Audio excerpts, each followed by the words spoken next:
Dr. Pelita Nauli, kelompok 1, ingin menjelaskan tentang struktur sel dan fungsinya. Sebelum kami menjelaskan tentang sel, kami ingin memperkenalkan diri kami terlebih dahulu. Perkenalkan, nama saya Gita Cinta Natalin Ignares. Saya di sini sebagai moderator dan pemateri. Di sini saya bersama dua rekan saya yang sebelah kanan bernama. Perkenalkan, nama saya Rano Lamarung Matundang, saya pemateri juga. Dan di sebelah kiri saya bernama. Perkenalkan, saya Juanda Lumban Gaul, saya sebagai kameramennya. Sebelum kami menjelaskan tentang sel tersebut, jangan lupa like, comment, and subscribe ya. See you! Saat musim hujan, biasanya kita suka menikmati makanan yang hangat dan berkuah, seperti mie ayam, soto, atau bakso. Dalam semangkuk bakso, terdapat bakso, mie, sayuran, dan kuah yang jika disatukan, akan memberikan rasa yang lezat. Nah, tahukah teman-teman, semangkuk bakso tadi ternyata mirip dengan salah satu unit dalam tubuh kita, yaitu sel. Di dalam semangkuk bakso terdapat mangkuk yang bentuknya menyerupai membran sel. Kuah bakso diibaratkan dengan cairan sel atau sitoplasma. Kemudian unsur-unsur penyusun bakso sama halnya dengan organel-organel yang ada di dalam sel. Semua komponen yang ada dalam bakso memiliki fungsi yang berbeda-beda dan saling melengkapi, sehingga tercipta rasa bakso yang lezat, begitupun dengan sel. Walaupun berukuran kecil, sel memiliki organel-organel yang memiliki struktur dan fungsi yang beragam dan saling bekerja sama. Kira-kira apa aja ya organel-organel sel dan fungsinya? Kita akan mempelajarinya di video kali ini. Struktur dan organel sel. Berdasarkan keadaan, intinya sel terbagi menjadi dua, yaitu sel prokariotik yang tidak memiliki membran inti, contohnya sel bakteri, dan sel eukariotik yang memiliki membran inti, contohnya adalah sel jamur, sel hewan, dan sel tumbuhan. Sel prokariotik tidak memiliki membran inti dan tidak memiliki sistem endomembran. Sel prokariotik secara umum terdiri dari sitoplasma, ribosom, mesosom, pili, kapsul, dinding sel, membran plasma, flagela, dan nukleoid berupa RNA dan DNA sirkuler. Bagian-bagian sel prokariotik tidak memiliki fungsinya masing-masing. Dinding sel berfungsi sebagai pelindung dan pemberi bentuk pada tubuh sel. Membran plasma untuk melindungi sel, mengatur keluar masuknya ion dan molekul, dan mengatur respirasi sel. Sitoplasma berguna dalam proses pencernaan makanan secara intraseluler dan melakukan proses metabolisme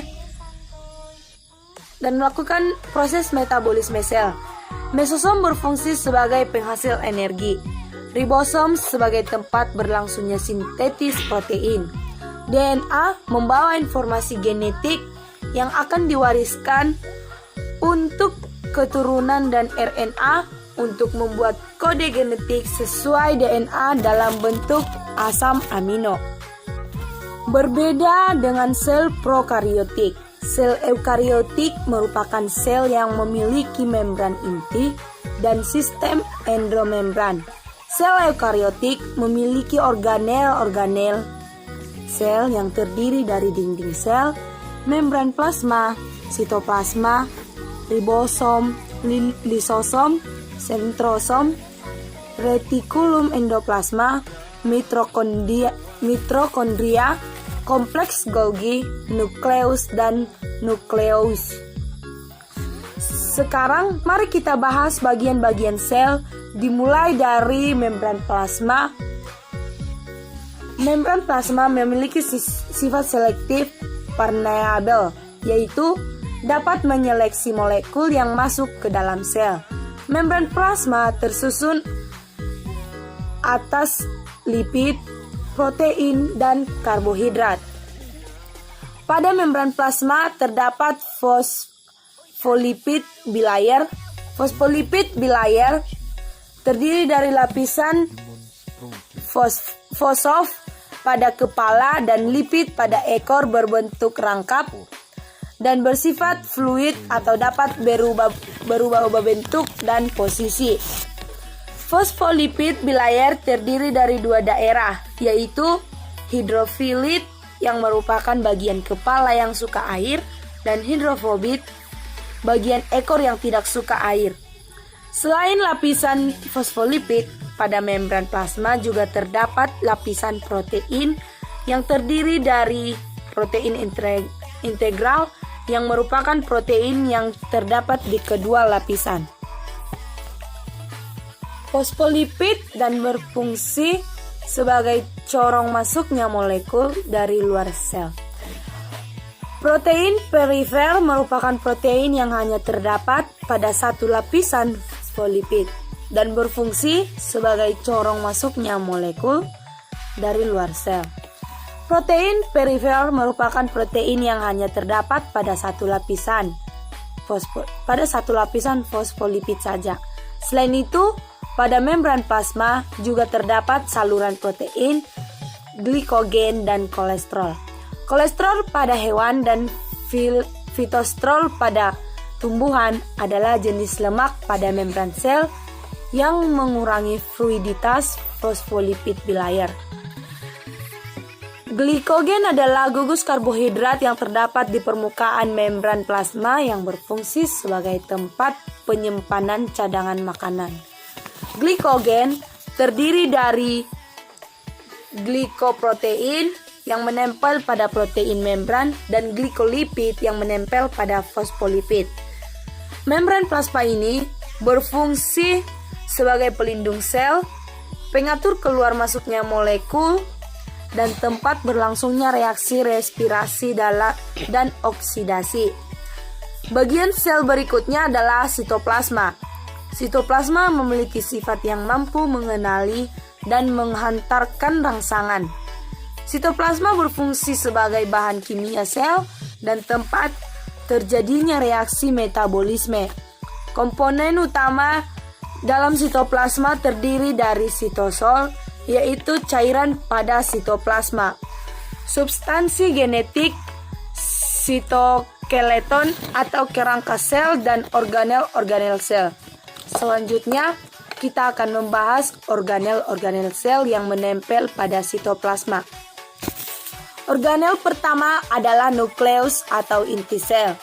Nukleus terdiri dari membran inti, nukleoplasma, nukleolus, dan chromatin.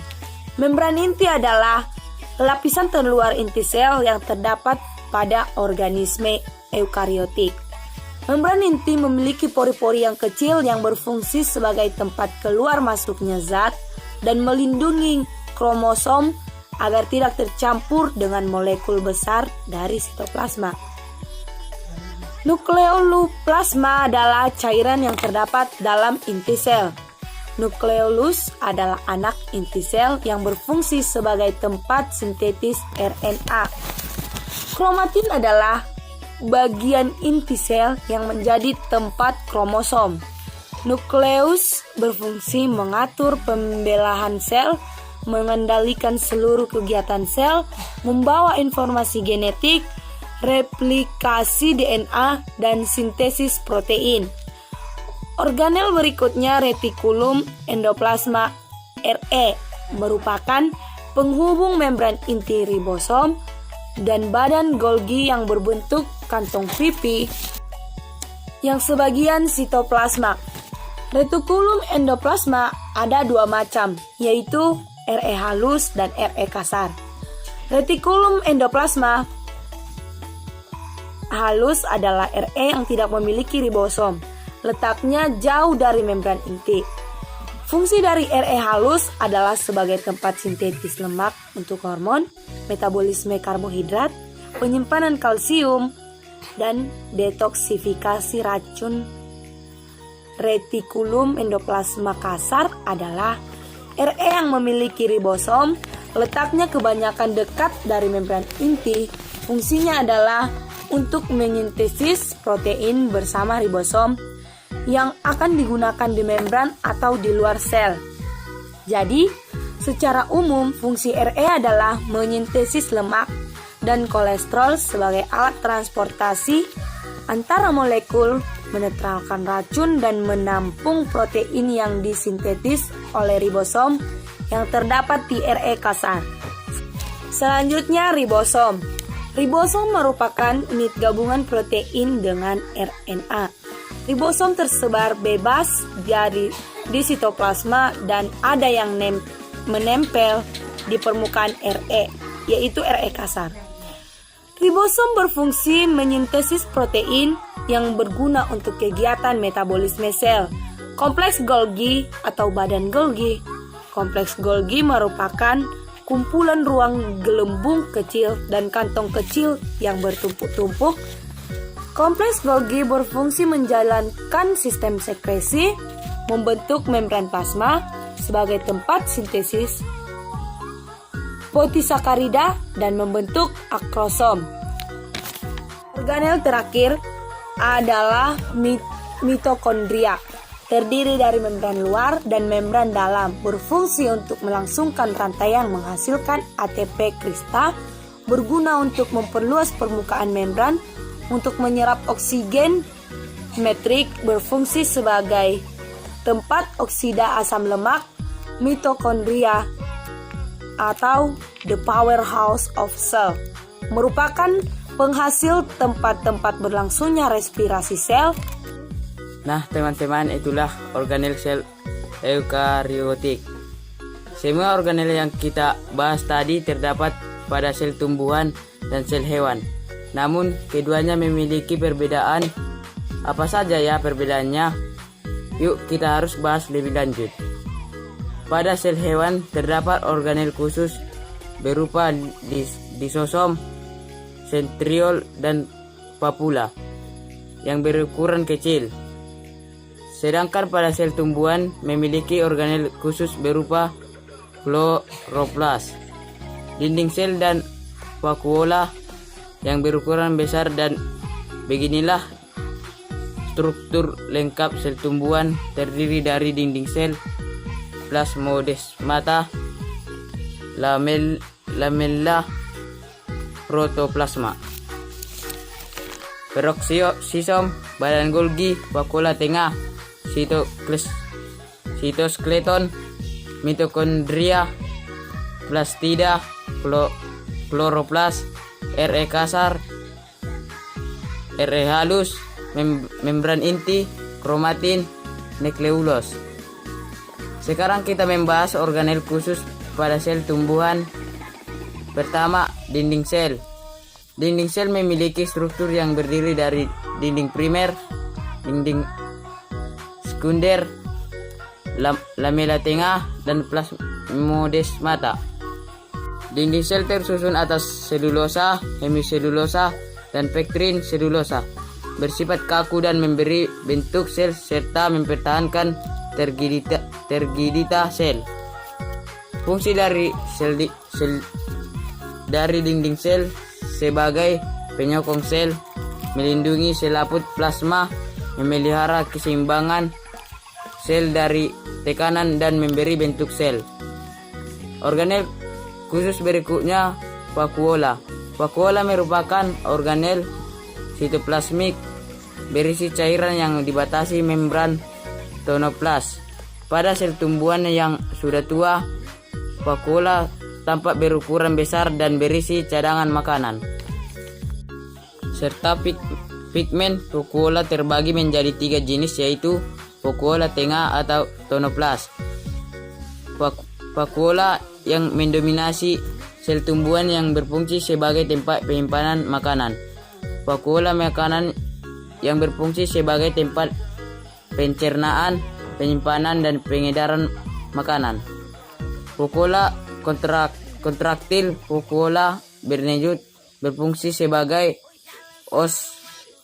osmoregulator, yaitu pengatur nilai osmotik dalam sel secara keseluruhan.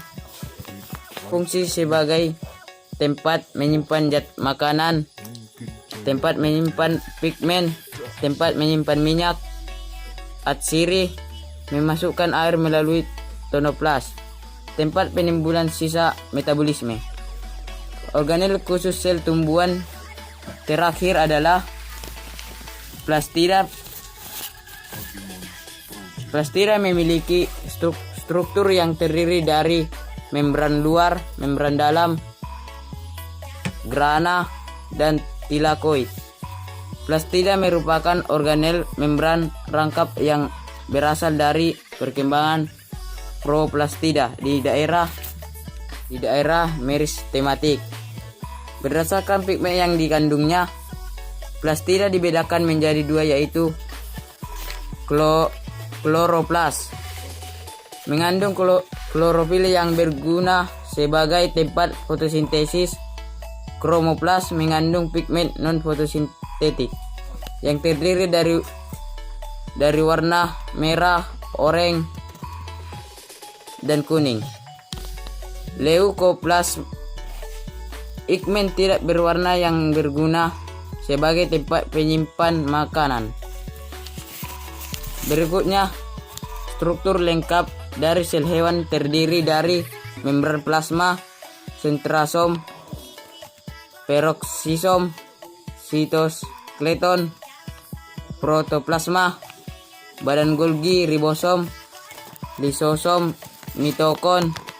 mitokondria, kromatin, nukleolus, membran inti, RE kasar, RE halus, dan vakuola kecil.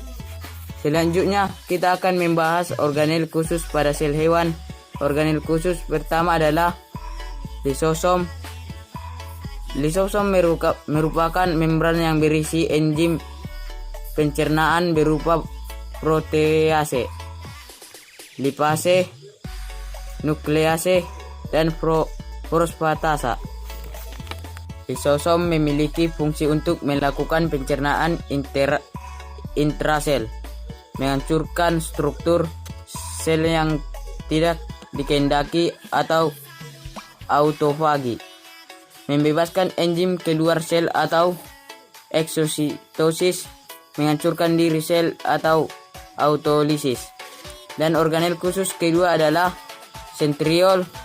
Sentriol memiliki struktur bentuk bintang yang berfungsi dalam pembelahan sel baik secara mitosis maupun meiosis. Pada sel hewan terdapat sentrosom yang terdiri dari dua sentriol yang juga berperan dalam pembelahan sel. Nah, sampai di sini teman-teman bisa paham ya. Sekian dari penjelasan kami. Jika ada yang kurang jelas atau kurang dipahami, kami mohon maaf karena hanya segitu yang bisa kami jelaskan. Shalom, damai sejahtera bagi kita semua.